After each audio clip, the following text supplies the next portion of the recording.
Bismillahirrahmanirrahim. Assalamualaikum warahmatullahi wabarakatuh. Waalaikumsalam. Para teman-teman pencinta kerabat Sam di channel Saripodi, kita berjumpa kembali dengan perbincangan yang lain. Jadi kerabat Sam ini yang di pojok kiri ini sudah ada beberapa pengalaman cerita kehidupan sehari-harinya tentang pengembang usaha ini. Ini saat ini guys, ini ada saat ini di tengah ini juga dia punya cerita juga tidak kalah menariknya dari kerabat Sam yang lain ini. Ini yang kita mau dengar ceritanya dulu ini. Beberapa bulan atau beberapa minggu yang lalu ini, kira-kira ini bagaimana ini perjalanan teman kita saat ini nih. Ini juga nanti ada pengalaman yang menarik nanti yang nanti kita akan share di perbincangan kerabat Sam. Saya kira begitu tuh. Iya. Nah, jadi coba nanti kita dengar cerita nanti tanya lalu bagaimana Tamangin cerita pengalaman ini nih, di beberapa bulan terakhir ini. Jadi karena begini guys, ini kan teman yang satu ini, teman kerabat Sam ini, jadi sekarang ini ada di tempat tugas yang baru. Jadi sebelumnya itu dia tugas di salah satu lembaga pendidikan, di satu pendidikan. Lalu sekarang ini dia berada pada tempat tugas yang baru. Nah, ini yang kita mau dengar ini ceritanya di mungkin cerita sedikit dulu di tempat yang lama, suka dukanya bagaimana. Kemudian nanti kita mau dengar cerita di tempat yang baru ini juga suka dukanya bagaimana. Jadi mudah-mudahan kita akan memperoleh gambaran pengalaman dan mudah-mudahan bisa menjadi pelajaran untuk kita semua. Saya kira begitu, kerabat Sam. Jadi kata dengar dia dulu ini.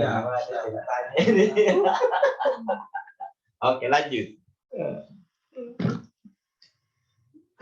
Bismillahirrahmanirrahim. Assalamualaikum warahmatullahi wabarakatuh. Waalaikumsalam warahmatullahi wabarakatuh. Oke, baik. Memang peta pertama tugas di sekolah lama itu ada banyak kesan di situ yang kita hadapi. Dari peta melaksanakan tugas di situ dari tanggal 31 April 2009 sampai dengan 1 Juli 2021. Berapa tahun itu? Kurang lebih hampir 12 tahun. Wih, jadi guys ini 12 tahun dia tugas di tempat yang lama. Berarti kan banyak cerita selama 12 tahun itu. Dan ceritanya cuma dua. Kalau bukan suka, duka. Coba kamu saya tahu ini, apakah sukanya itu persennya tinggi atau justru dukanya yang persentasenya tinggi. Ini kita mau dengar dulu nih, kerabat Sam. Lanjut. Jadi kalau masih bertugas di sekolah lama itu memang banyak sekali dinamika yang kita rasakan. Iya. Karena di situ ada dari 2009 sampai 2021 itu kita sudah jumpai ada kurang lebih 4 kepala sekolah yang ada di sekolah lama dan 2 pengawas yang kita alami di situ. Jadi 4 kali pergantian kepala sekolah selama bertugas di situ. Berarti kan masing-masing karakter kepala sekolah ini kan pasti beda-beda. Itu sudah pasti. Kemudian juga pendekatannya juga beda-beda lain. Pendekatan manajerialnya. Kemudian pasti di setiap perbedaan itu pasti ada kesan-kesan.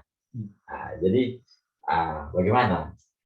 Jadi bukan mau membandingkan setiap kepala sekolah, tapi yang kita rasakan selama pergantian itu, maksudnya ada perbedaan dari segi kemajuan kah atau bagaimana? Memang kalau dari segi kemajuan dari 4 kepala sekolah itu rata-rata memang semuanya bersama. Tapi memang di masa pandemi yang sekarang kita harap ini memang di situ dinamikanya agak sedikit menurun. Dikarenakan memang karena yang pertama Katong ini kan belum pernah merasakan bagaimana kita belajar itu yang namanya sistem online itu kan dari pertama. tidak Iya. pernah terpikirkan. Iya, tidak pernah terkait sampai ke situ. Sementara kita ini rata-rata itu untuk IT itu kita memang lemah. Iya, iya, iya. Oh, jadi ini guys. Jadi apa yang ini real ini. Jadi ini yang diceritakan teman ini real. Jadi kenyataannya sebenarnya. Nah, yang tadi kendalanya itu tiba-tiba kita ada mengalami musibah bencana yang namanya pandemi COVID-19, yang membuat kita ini artinya bergerak cepat karena ada perubahan di apa namanya di pendidikan ini, terutama pada proses pembelajaran ini yang tadi dikatakan teman ini online ini, atau dulu itu artinya sekarang kita sebut dengan pembelajaran dalam jaringan atau daring ini. Yang tiba-tiba ini kita mesti harus menggunakan itu tanpa ada apa namanya kayak tanpa ada persiapan, jadi diserang tiba-tiba ini. Oh, jadi dinamikanya ini luar biasa ini.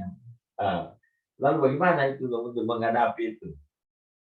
Jadi ketika dalam situasi itu kan rata-rata kita semua guru yang ada di situ kan, untuk kita misalnya mau mengajar dengan sistem aplikasi secara online ini itu memang kendala, ya sangat berkendala. Sehingga rata-rata juga kita di situ kita lakukan pembelajaran sesuai dengan anjuran pemerintah itu kan, tetap muka kan ditiadakan. Iya, karena waktu itu kita berada pada zona merah. Cuma di situ memang ada satu kritik tajam juga, Iya. yang kita hadapi di situ. Karena di situasi pandemi seperti itu, di saat kita semua merasa kebingungan bagaimana cara kita mau mengajar, menghadapi misalnya di masa pandemi seperti ini, yang kita lakukan justru secara daring. Tapi di situ tiba-tiba pada tanggal 2 Juli 2021, tanpa sadar di situ kita tiba-tiba dapat surat pindah di situ. Oh, iya. Padahal ini dalam keadaan darurat. Ya seharusnya kita dibutuhkan konsentrasi full untuk bagaimana kita mencari cara-cara, strategi-strategi dalam proses pembelajaran, supaya kegiatan belajar mengajar itu dia berlangsung secara efektif. Tapi justru yang didapat ini guys, justru dapat surat pindah. Jadi justru orang berkonsentrasi bagaimana ini menghadapi keadaan, justru dia dapat surat pindah. Tapi itu pelajaran besar. Artinya masalah latar belakang adanya surat pindah ini, nanti suatu ketika nanti kita akan mungkin kita akan mengungkap tentang apa namanya kepindahan teman kita ini. Jadi video ini kita hanya mau mendengarkan suka duka selama berada di sekolah yang lama itu. Nanti kita akan bikin video bagaimana lagi suka duka di yang sekolah yang baru. Jadi teman kita ini sekarang ini sudah ada di tempat tugas yang baru. Mudah-mudahan cerita yang tadi ini tentunya kan ada apa namanya ada dinamika yang dihadapi di sana yang apa namanya yang mungkin dengan cerita itu bisa kita dapat mengambil pelajaran di situ.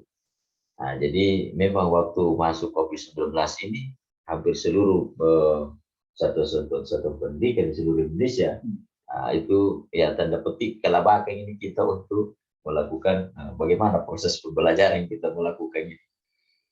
Jadi ini betul-betul memang tantangan besar waktu itu.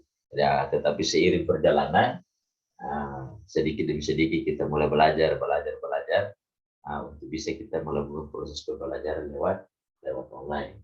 Nah, mungkin ada yang sebelum kita akhir untuk video ini, mungkin ada yang apa namanya yang masih ingin diceritakan suka duka di tempat yang lain. Tadi itu sudah sampai di proses pembelajaran daring karena kita berada pada zona merah.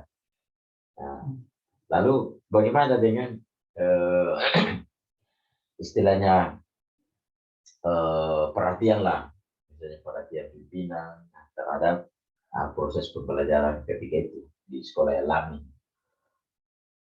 Untuk perhatian pimpinan pada sekolah yang lama itu di situasi pandemi itu, justru itu memang tidak ada sama sekali untuk yang kita mau lakukan persiapan. Buktinya di situ ketika misalnya kita lakukan pembelajaran secara daring, memang rata-rata kita semua itu merasa bingung, merasa bingung. Kira-kira aplikasi apa yang cocok yang kita mau terapkan dalam pembelajaran itu agar supaya anak-anak ini semua bisa aktif di situ. Oh, jadi maksudnya gurunya juga bingung, kepala saya apa namanya pimpinan juga bingung. Nah itu mungkin bisa dimaklumi atas keadaan yang mendadak ini. Nah, tetapi seiring itu kan semuanya di sekolah itu kan bergerak untuk apa namanya untuk mencari terobosan-terobosan baru, strategi baru di dalam pembelajaran online. Nah, jadi jangan dulu mengantuk. Nah, kita kasih selesaikan dulu cerita ini, baru nanti insya Allah kita akan bikin video lanjutan dari cerita teman kita ini. Sudah, jadi secara singkatnya begitu. Oh, jadi yang paling berkesan ini selama 4 pergantian kepala sekolah ini adalah yang keadaan sejak tahun 2019 itu. Jadi awal Maret kan kita sudah menghadapi pandemi COVID-19 dan keadaan ketika itu kayak seperti gempa bumi. jadi keadaan pas pengumuman COVID-19 itu sudah masuk di seluruh daerah, itu kayak waktu itu kita kayak menghadapi itu tadi saya bilang seperti kita menghadapi bahwa kita ini ada gempa bumi besar. Jadi semua apa namanya semua bingung bagaimana ini tentang apa namanya keadaan COVID-19 ini. Nah, dan mungkin ya kalau misalnya kita lihat itu ini karena kita tidak sampai membuat apa namanya mendapatkan dokumentasinya itu keadaan apa namanya di jalan itu itu sepinya kayak seperti itu ada ada ada gempa ada peristiwa alam apa yang terjadi jadi yang mondar-mandir di jalan itu bisa dihitung jari dan bahkan hampir dikatakan tidak ada. semua itu berlindung di dalam rumah karena himbauan itu jangan keluar dari rumah. Jadi kita semua ada dalam rumah. dan dan ada lagi untuk yang saya ini ya yang saya lakukan itu mempersiapkan bahan makanan itu selama beberapa minggu tidak keluar dari rumah itu sejak masuk COVID-19. Karena apa? Karena kita diam dengan perasaan takut. Jangan sampai tapi alhamdulillah sampai sekarang kita sudah vaksin semua ini. Mudah-mudahan ini keadaan ini bisa cepat berlalu dan kita kembali kepada keadaan normal seperti sebelumnya. Dan pelajaran besar juga di pandemi COVID-19 seperti yang diceritakan oleh teman kerabat Sam tadi ini khusus berkaitan dengan bidang pendidikan. Jadi mendorong kita itu untuk mencari terobosan-terobosan, strategi-strategi pembelajaran supaya ya anak-anak bisa peserta didik itu bisa mendapatkan pendidikan yang layak. Dan memang ini di keadaan ini memang dibutuhkan kerjasama pada semua pihak. Jadi pihak sekolah dan pihak orang tua. Mudah-mudahan nanti kita akan berjumpa lagi untuk video-video selanjutnya terkait dengan pengalaman-pengalaman yang ditemukan ini kerabat Sam ini. Nanti kita akan kupas lebih jauh lagi dari apa yang dialami selama COVID-19 tadi bidang usaha sudah diceritakan. Sekarang ini di video ini khusus untuk teman ini, kebetulan teman kita ini adalah seorang pendidik yang bertugas di salah satu lembaga pendidikan di jenjang jenjang SD sekolah dasar. Jadi pasti banyak cerita-cerita yang kita bisa dapatkan dari sini. Dan mudah-mudahan dengan cerita itu mudah-mudahan bisa membawa manfaat kepada kita semua, terutama pada pencinta kerabat Sam di channel Sariponi. Saya kira cukup sekian dulu untuk video ini. Mudah-mudahan kita akan berjumpa kembali dan insya Allah dengan kebersamaan kita ini Allah senantiasa memberikan keberkahan kepada kita, rahmat yang tak terhingga kepada kita semua supaya mudah-mudahan kita dalam keadaan sehat walafiat dan kita keluar dari keadaan ini dengan apa namanya, dengan keadaan yang sehat, untuk menuju kepada keadaan normal seperti biasa. Saya kira cukup sekian video ini. Kita akan berjumpa lagi pada video-video selanjutnya. Billahi taufiq wal hidayah. Assalamualaikum warahmatullahi wabarakatuh.